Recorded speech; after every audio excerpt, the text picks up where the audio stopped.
Kanina sabi mo, when we were asked, that you haven't seen your mother. Di ba? Sabi mo yan eh. Correct? Correct.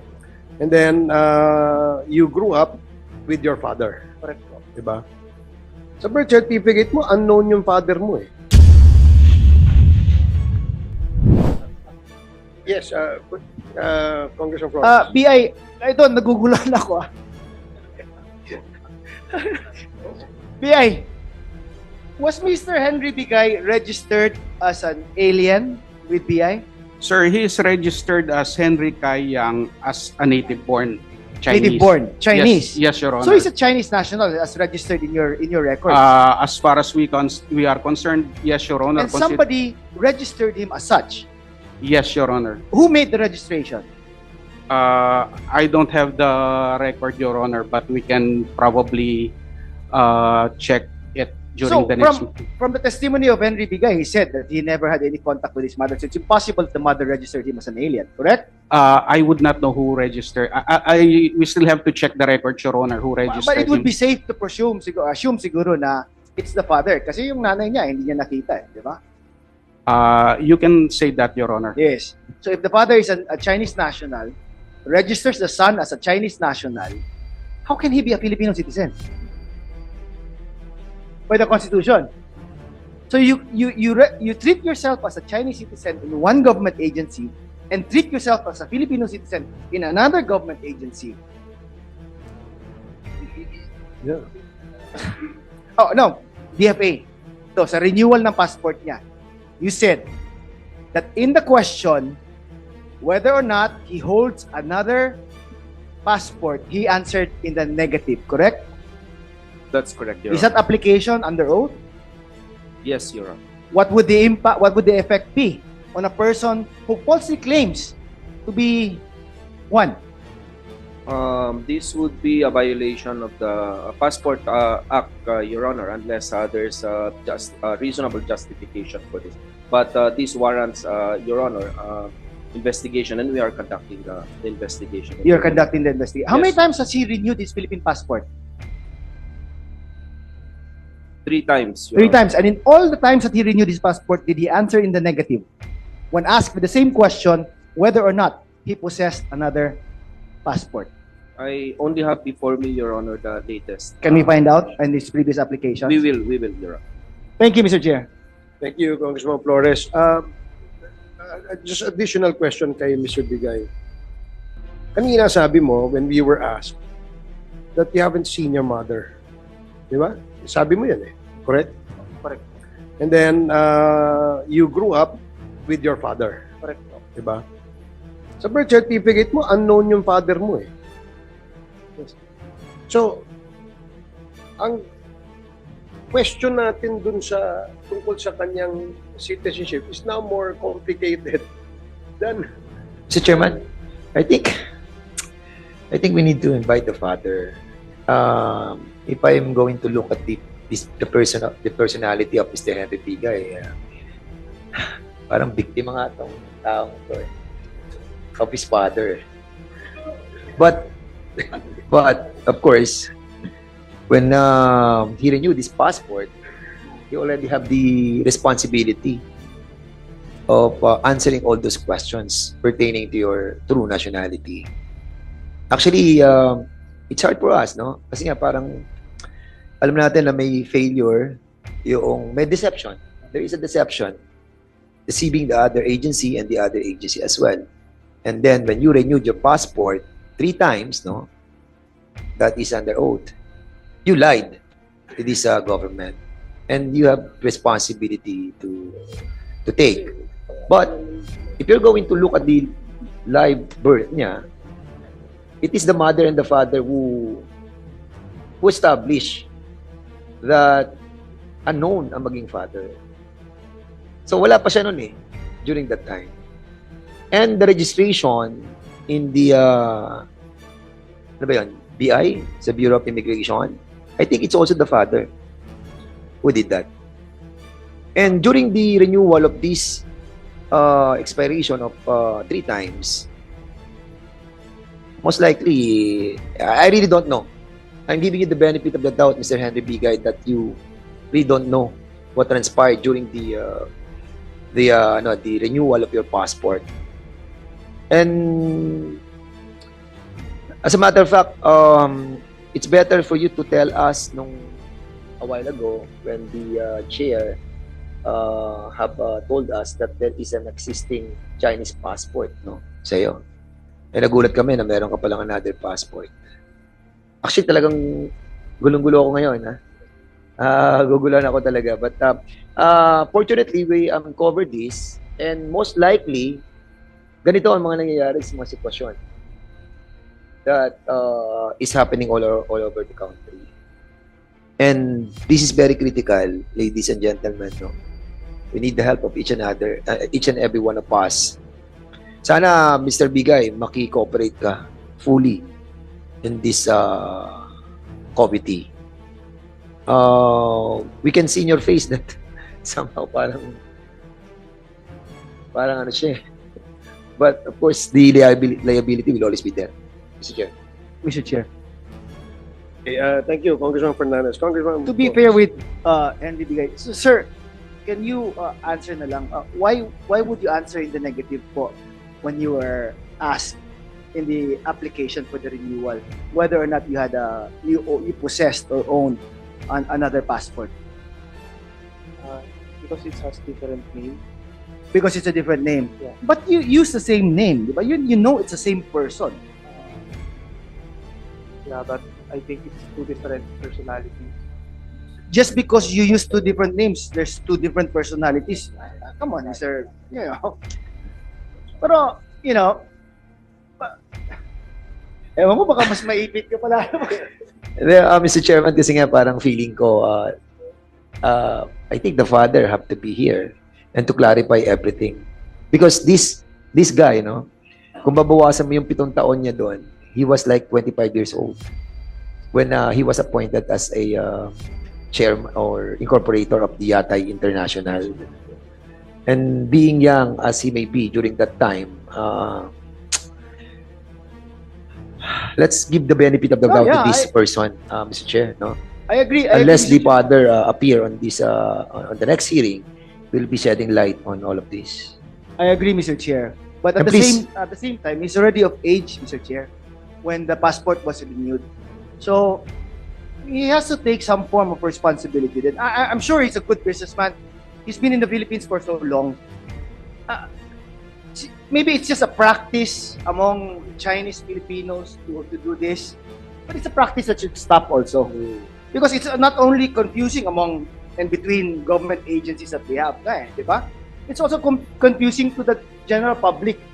No, na kung ano ba talaga, Filipino ba yan? Chinese ba yan? Does it circumvent the prohibition on ownership of properties or whatever, di ba?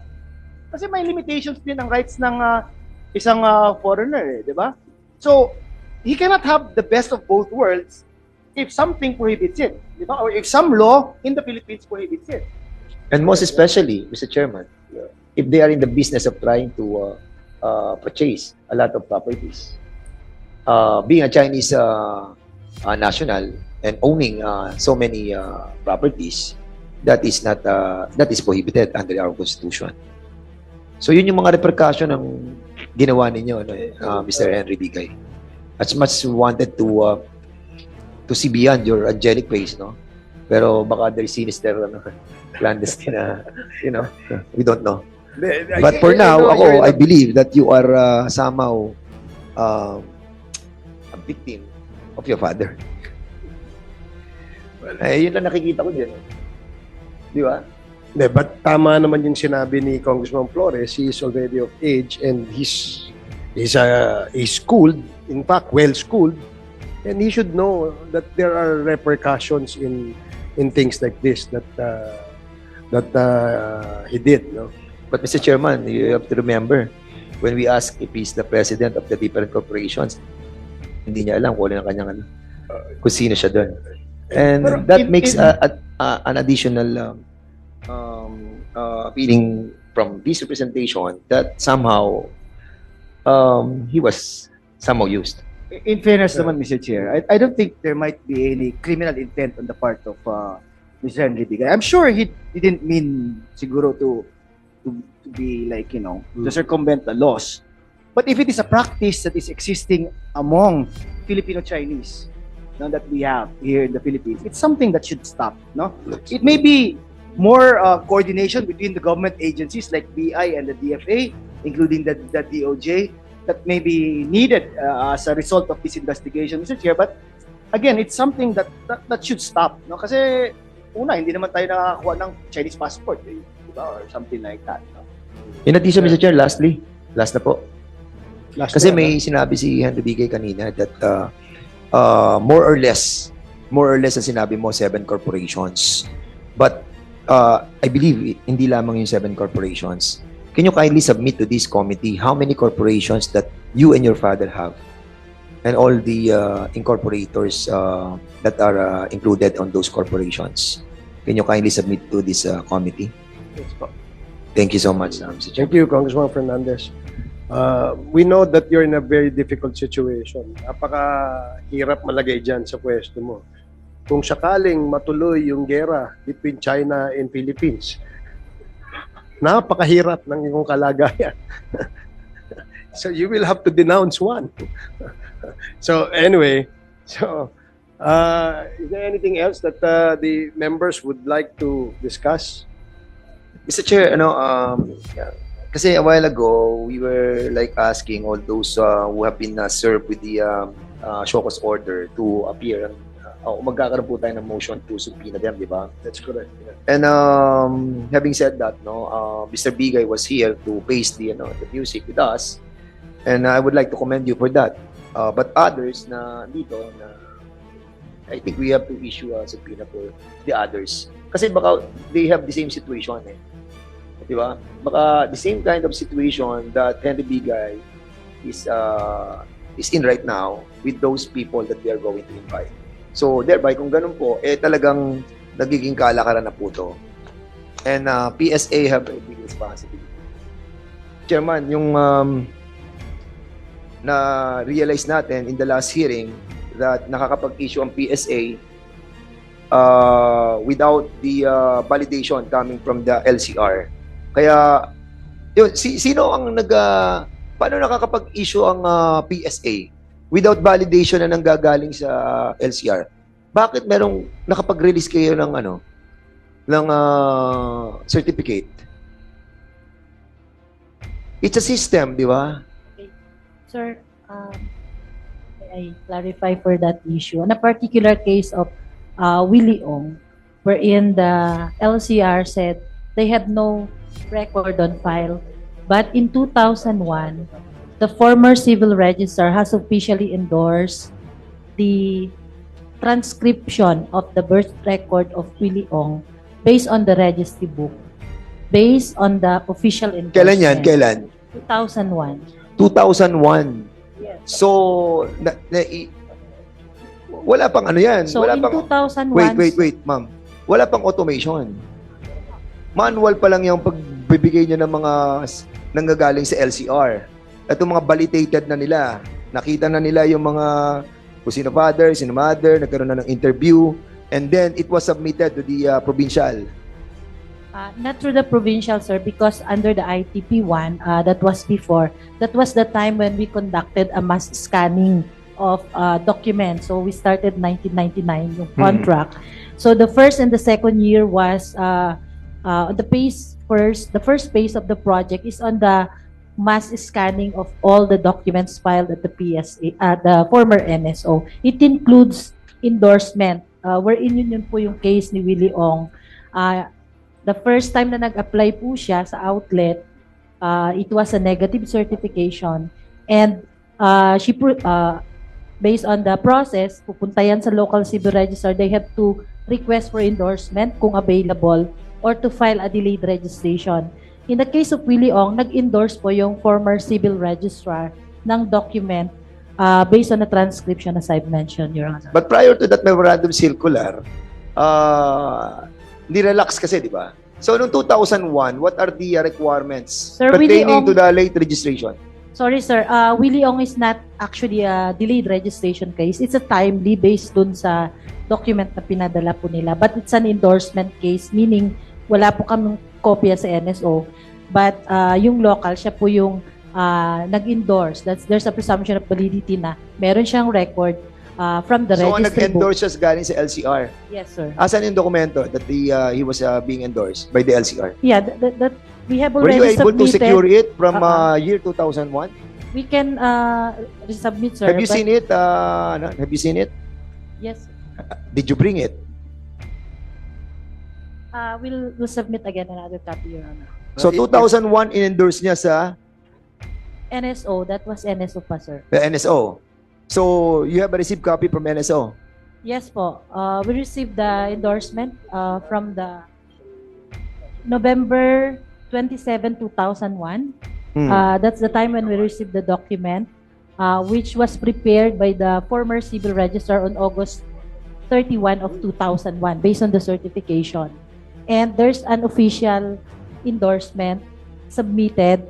And as per our processor before, we rely on the office-to-office submission of transaction from the local civil registrar. Sige. Meaning, pinapadala nila yan through courier. Kasi that time, tama po kayo, nasa earlier stage pa ng CRS-ITP2. So, it was the first endorsement was in August 31, 2001. This is signed by the former civil registrar Epifanio Areno. What's the name of the civil register officer from Maykawayan? Bikawayan, Bulacan, sir. Epifanio Areno. Is she still alive? No, sir. Unfortunately, deceased na po si Mr. former Chair, MC. you're about to... Yes, there were two endorsements from LCR, two LCR certification. The first was submitted and endorsed to PSA or NSO, saying that there was records of birth ni Willie Ong, correct? Yes, sir. But the latest, which is issued by the new local civil registrar, I think she is here, si Miss Raroque, no? And can you clarify ano yung in-issue mong certification on the details of Mr. Willie Ong?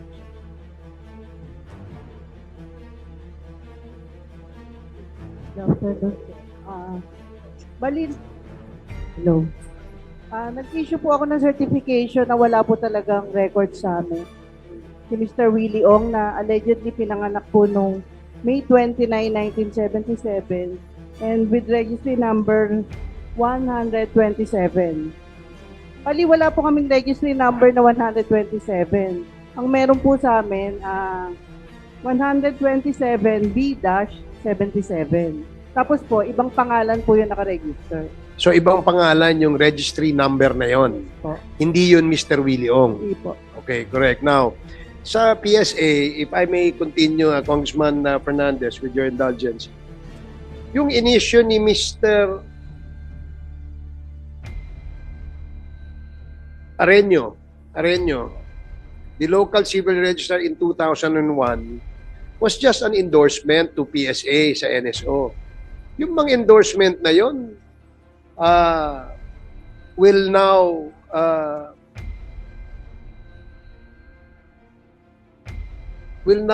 allow you to issue or take the or this certification will now take the place of a live birth certificate.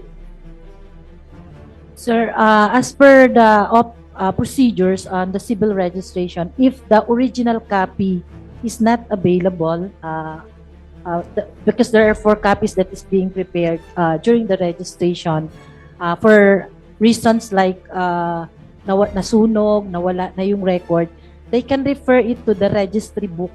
No, ito bang certification na to? This is in view of the birth certificate, sir. It's a So, transcription. This has the same effect as Yes. that of a birth certificate. Yes, sir. So NSO allows that. Yes, sir. It's a procedure.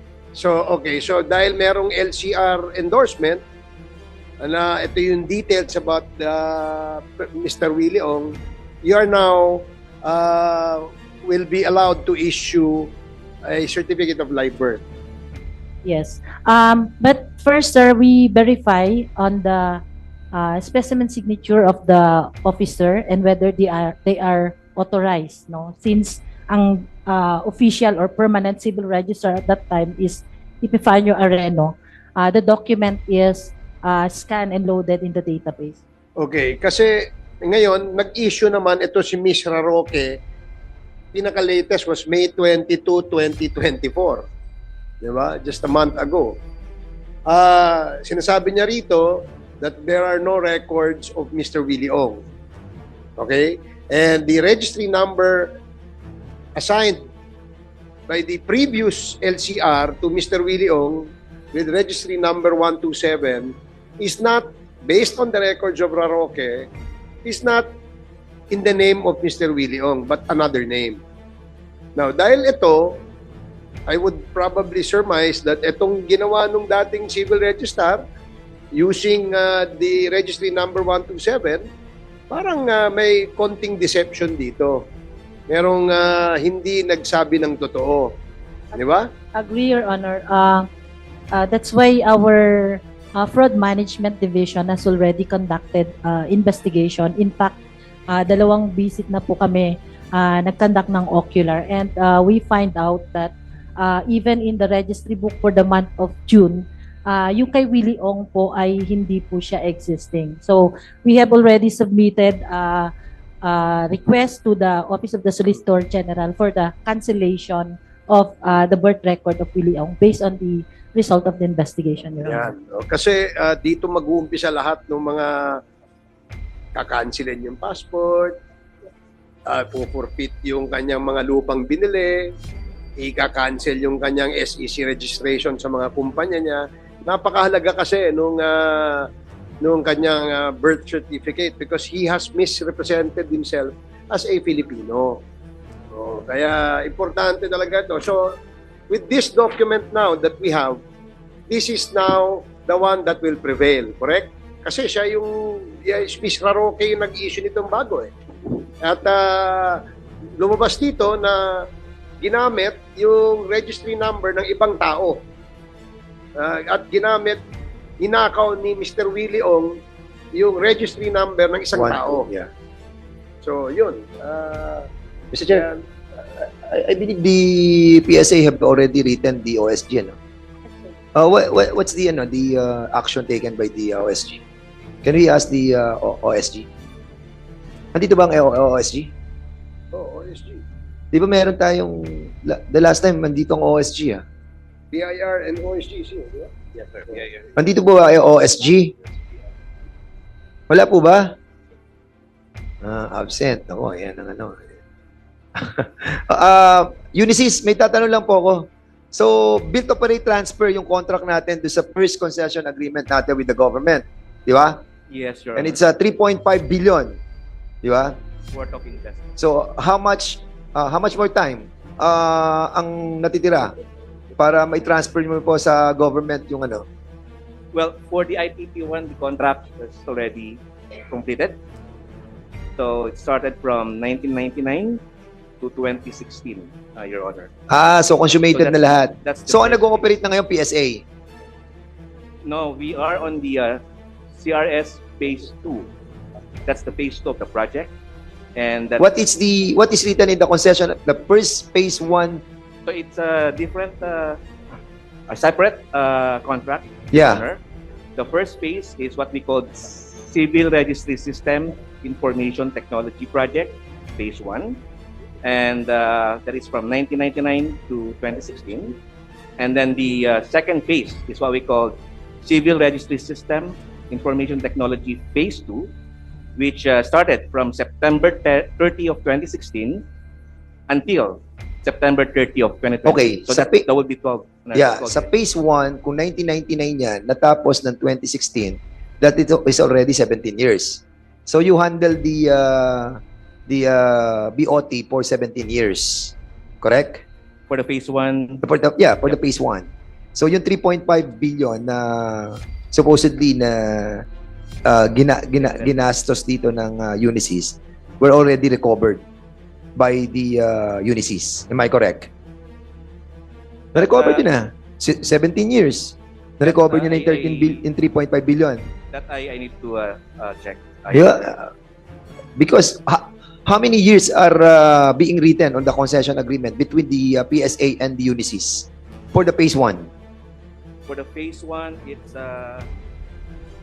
12 years, but it got extended until... So in-extend. So how about the data? Who is handling the data? Unisys. Back then is the data is actually with PSA. And Are you sure? Yes, I am. So the one handling the data of the PSA are under the PSA employees? Sigurado ka? Or hawak pa rin yan ng Unisys? You tell us the truth. It's actually a joint. Joint. Yeah. So who's handling the Who's handling the So for- system of the data collection? Nung mga pumapasok ng data sa atin, sino nag-handle sa Unisys and sa Filipino counterpart? Anong pangalan nila? can you please You have to tell us those people who are handling the Yeah. data collection. That is For- very important. Yan ang pinag-uusapan natin, Unisys, ha? Yeah, for that field offices of PSA, we do have a Unisys associates there, but they are actually supervised by PSA supervisor or super. Pero ang pinaka-central command nyo yung nandito, yung sa building na 9 stories. Yes, that's correct. Okay. So lahat ng data dyan pumapasok. So meron kayong mga field officers that is collating all the datas and then pumupunta dito sa atin sa central. Sino yung nag-handle doon? Yun ang tinatanong ko noon pa eh. It depends on Hindi. specific Ang tinatanong ko kung sino yung sa pinaka-central. Meron kayong data collection, central office or something like that eh. Na, sa kanya pumapasok ang lahat ng data. Hindi pa pwedeng wala eh. Sino siya? It's okay. Sino? The ones that collecting the information or data coming from the field offices. That's Yes. your question, Your Honor. Yes. Yep, it's actually stored in the database of PSA under which actually located on the PSA 9th floor. And there is a human, syempre may human factor yan There na is- nag-handle ng pasok noon, di ba? Hindi naman pwedeng walang naando sa central command that is handling that data eh. So sino yun? For the actual transmission of those information, Yes. we do have actually the account role matrix wherein the specific username and password is actually assigned to those specific Alam mo, hindi mo Personal. sinasagot ang tanong ko. Unisys, hindi mo sinasagot ang tanong ko. Ang tinatanong ko sino? Ang dami niyong paikot-ikot eh. Sabihin niyo sa akin kung sino nag-handle doon. Ako, may central command ako. Pumapasok ang lahat ng data ko. Sino nakapokus doon? I think, yun ang salarin eh. Sino yun? I need to be clarified directly, Your Honor, because if your question is who's manning and controlling our database within that building itself, it's our system ad and network admin. System ad. Yep. And who's And we handling do that have a system PSA. ad? There's certain personalities who's handling that. Yep. Hindi naman tayo, kasi ako meron ako central command sa Santa Rosa. Mhm. May system kami eh. That's correct. But that system is being handled by my trusted people. That's correct, Your O, Honor. sino yun? Yep, that is a Unisys O, associate. anong ang pangalan? Kasi we will be inviting them over. We will submit the names, Your Honor. What is the name? Hindi mo alam? Alam mo, pinaka-crucial to, Unisys President, ha? Kasi siya yung nag-handle ng data. Chinese ba yan? Nasa Tagalanobo ba yan? No, it's Filipino. Can we invite that person, Mr. Chairman? Alam mong Pilipino. So, ano pangalan? We do have. I just need to confirm because there are network admin and Siya ba yung site lead? Siya yung leader sa site? Kasi sweldo niya 3 to 4 million eh. Ayun, Kaya nga, you have to check it out, because we will try to audit you, Kasi 3 to 4 million na nakalagay dito, Yung sinasabi mo kaninang Glassdoor, Unisys, di ba? Okay. Andito lahat yung mga sweldo eh. And this was the same case that was filed against Unisys by the Department of Homeland Security. Kaya ako nakita eh. Kaya nung tinignan ko sa Philippine Unisys salaries ng employees nyo, lumabas to. Hindi naman sa akin ang galing to eh. Nakita ko lang to eh. Pagre-research ko eh. So, you have to be honest ha. Kung sila nag-handle ng 3 to 4 million ng kanilang sinasweldo, nakalagay dito, I will give it to you later on. Ha? Please. Yes, Your Honor. Hindi ka nagiging truthful ha, sa pangalan ng tao. Hanggang ngayon, hindi nyo ako sinasagot. I'm being nice ha, I'm being nice. We will submit, Your Honor. Submission is not enough. I'm asking the name eh. Mr. Chair, Sige, Yes, Congressman Ako. pwede po malaman ang pangalan po ninyo?